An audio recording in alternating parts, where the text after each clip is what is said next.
хорошие. Вот, даже не представляете, насколько. Ну, такие молодцы всегда. Прям даже плакать.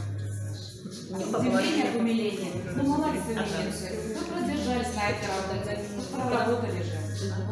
Вот, наверное, может быть, нам всем, которые здесь собрались, эта работа очень сильно нравится.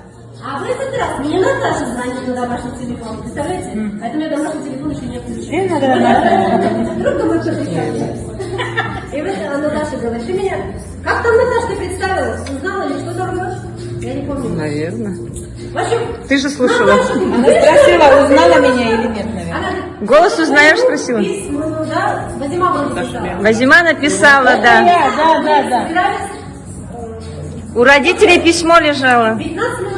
10 лет. 10 лет. 10 лет. И там 2 номера телефона было. Вазимы и твой адрес домашний и телефон. Тебе позвонила, ты как всегда не взяла. Но номер, наверное, может поменялся, не знаю. Наверное, может, его нету. Письмо не открыто. Нет, открыто. Я ее всю... Письмо я всю дорогу во все города возила с собой. Ну я же с фотографией отправила письма. 31 декабря тебе позвонила, да? Но она сказала, сделай сюрприз.